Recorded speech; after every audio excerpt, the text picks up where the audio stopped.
Hi friends, तो इस video में हम बात करेंगे रिज्यूमे और सीवी में क्या सिमिलैरिटी और क्या डिफरेंसेस है उसके बारे में, और लोग कौन सी कॉमन मिस्टेक करते हैं जो आपको अवॉइड करने हैं। दोनों के डिफरेंस पे आने से पहले सबसे पहले बात करेंगे प्रोनाउंसिएशन के बारे में। तो रिज्यूमे का जो प्रोनाउंसिएशन है, आपने जो अभी ठीक से सुना, उसे रिज्यूमे कहा जाता है, उसे रिज्यूम नहीं कहा जाता है। रिज्यूम का मतलब होता है रीस्टार्ट करना। अब यू आर अंडरस्टैंडिंग दिस। तो resume is a different meaning word. Resume जो होता है, जो आप जॉब एप्लीकेशन के लिए आप जो डॉक्यूमेंट क्रिएट कर रहे हो, जिसमें अपने एकेडमिक क्रेडेंशियल्स आपने इंक्लूड किया है, अपना वर्क एक्सपीरियंस इंक्लूड किया है, उस समराइज्ड डॉक्यूमेंट को रिज्यूमे कहते हैं। अब यू आर अंडरस्टैंडिंग दिस। तो सबसे पहले प्रोनाउंसिएशन की गलती सुधारो। सीवी के फुल फॉर्म पे अगर आए तो उसे कहते हैं करिकुलम विटाe। करिकुलम विटाe या करिकुलम वाइटाe भी कुछ लोग कहते हैं, बट कॉमन प्रोनाउंसिएशन है करिकुलम विटाe। करिकुलम विटाe या सीवी और रिज्यूमे में क्या कुछ बेसिक फर्क है, उस पे आ जाते हैं। उस फर्क पे आने से पहले एक बात आपको स्ट्रांगली रिकमेंड करूंगा जो आपको बिल्कुल नहीं करनी है। मैंने ये देखा है बहुत सारे लोग, खास करके फ्रेशर, अपना रिज्यूमे या सीवी जब बनाते हैं तो वो क्या करते हैं, इन मैनी केसेस वो साइबर कैफे में जाते हैं और साइबर कैफे वाले से रिज्यूमे या सीवी बनवा के लेते हैं। देखो, साइबर कैफे ऑपरेट करने वाला जो बंदा है वो इस काम का एक्सपर्ट नहीं है। ये ऑब्वियसली उसके पास बहुत सारे लोग जाके रिज्यूमे या सीवी बनाते हैं, इसके लिए आप बना रहे हो तो उसे थोड़ा बहुत पता है, बट वो एक्सपर्ट नहीं है। आपको वो रिज्यूमे या सीवी किस तरीके से बना के दे रहा है, तो उसके पास ऑलरेडी कोई सैंपल या किसी बंदे का रिज्यूमे या सीवी होता है।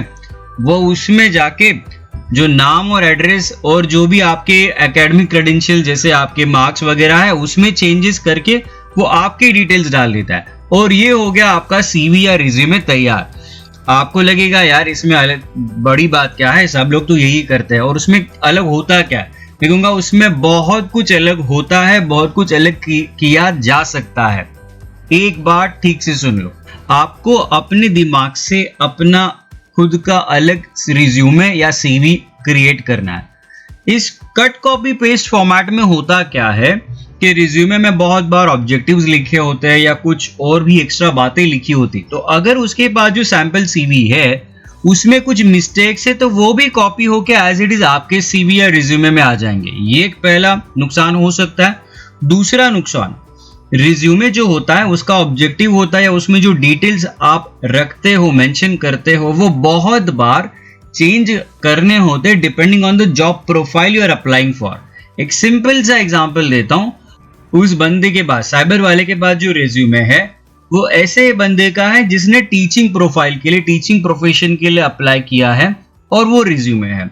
आप अकाउंट्स प्रोफाइल के लिए अप्लाई कर रहे हो तो आपका प्रोफाइल अलग है, तो उसने अपने टीचिंग प्रोफाइल को एनहांस करने के लिए या वो जॉब मिलने के लिए कुछ एक्स्ट्रा बातें लिखी है, ऑब्जेक्टिव भी उसी तरीके से लिखा है।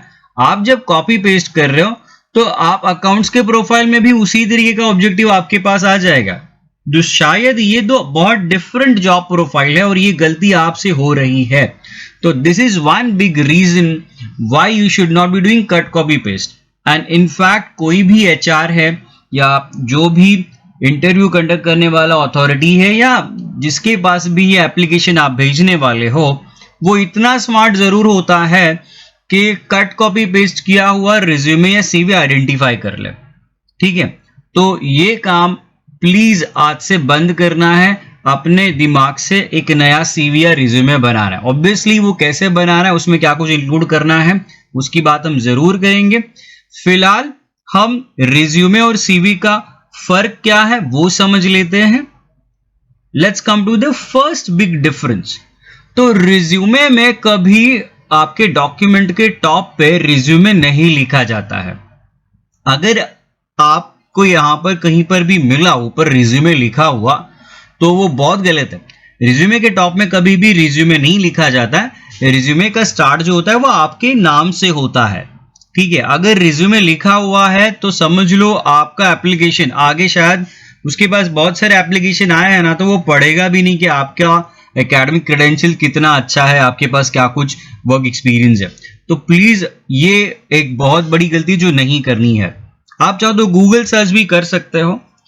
सीवी की जहां तक बात है तो इंडिया में पुराने जमाने में उसे बायोडेटा कहा जाता था। आप अपने पेरेंट्स से भी सुन सकते हो, बायोडेटा की बात करते हैं। आज के डेट में बायोडेटा कोई कहता नहीं है, it is called as resume और सीवी।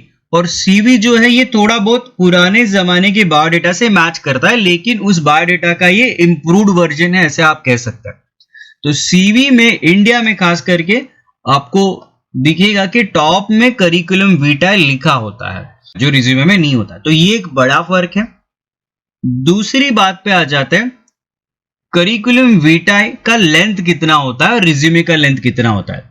जैसे मैंने रिज्यूमे में कहा ये समराइज फॉर्मेट है, तो रिज्यूमे में समरी लिखा होता है, जो भी इंपॉर्टेंट एस्पेक्ट्स है वो लिखे होते हैं। फॉर एग्जाम्पल रिज्यूमे में बहुत बार मैंने ये देखा है कि लोग अपना हाईएस्ट क्वालिफिकेशन लिखते हैं, लेटेस्ट क्वालिफिकेशन लिखते हैं, उसके साथ कोई एडिशनल सर्टिफिकेट कोर्स कुछ किया है, पोस्ट ग्रेजुएट कोर्स और एनीथिंग जिसका उस जॉब प्रोफाइल में काम हो सकता है, तो सिर्फ वैसे और उतने ही डिटेल एजुकेशनल क्वालिफिकेशन में मेंशन किए जाते हैं।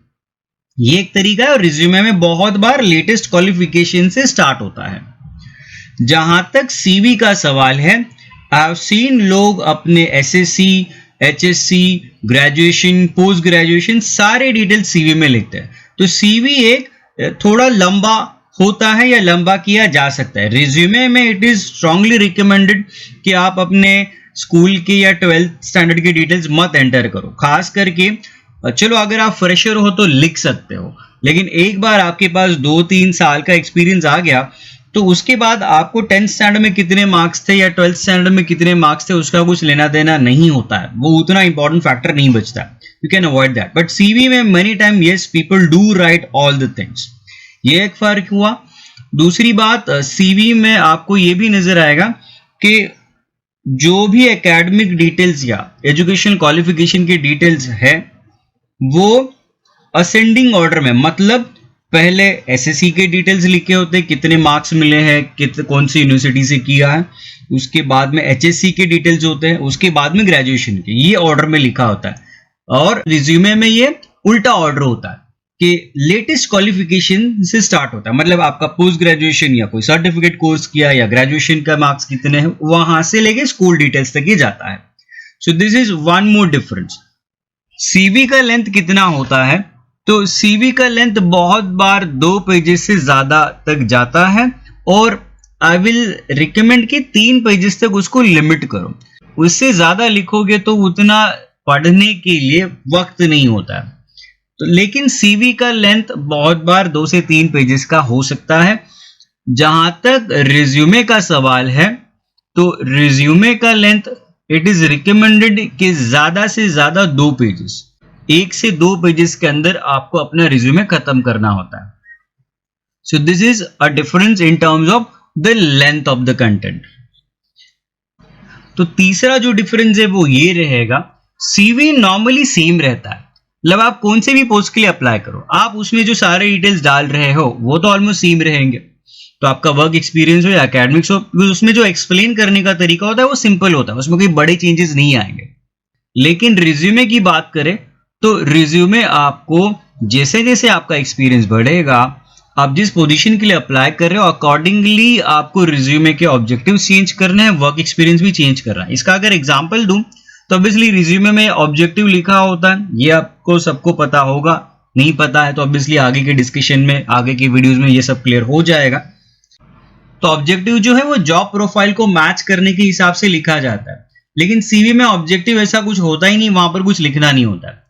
दूसरी बात, रिज्यूमे में इट इज हाईली रिकमेंडेड कि आपके जो वर्क एक्सपीरियंस है, जो बहुत पुराने वर्क एक्सपीरियंस है या कुछ ऐसा वर्क एक्सपीरियंस है जो आपके उस जॉब से रिलेवेंट नहीं है, तो उसको हटा दिया जा सकता है। से फॉर एग्जाम्पल, आपने जब जॉब करना पहली बार स्टार्ट किया तो पहले आप अकाउंटेंट का काम कर रहे थे, 6 महीने आपने अकाउंट्स का एक्सपीरियंस ले लिया, लेकिन अभी आप सेल्स रिलेटेड कोई काम कर रहे हो, अभी आपका प्रोफाइल जो है पिछले 1-2 सालों से सेल्स का हो गया है, तो अभी 2 सालों का जो सेल्स का प्रोफाइल है वही आपका मेन प्रोफाइल है। और ऑब्वियसली अभी आप अप्लाई करते समय भी शायद सेल्स प्रोफाइल के लिए अप्लाई अगर कर रहे हो, तो जो अकाउंट्स का प्रोफाइल था उसको आपने अपने रिज्यूमे में मेंशन नहीं करना चाहिए, right, because it's a diversion.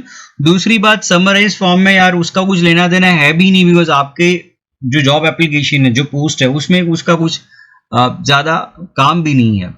लेकिन सीवी में बहुत बार लोग अपने सारे अलग तरीके के जो एक्सपीरियंसेस है वो मेंशन करते हैं। सीवी में it can be extended, but resume में it is expected only the relevant thing, and that's one of the reason आज के डेट में आपको सीवी उतना ज्यादा या सीवी का फॉर्मेट उतना ज्यादा यूज करते हुए लोग नहीं मिलेंगे, तो most of the time resume ही बनाया जाता है।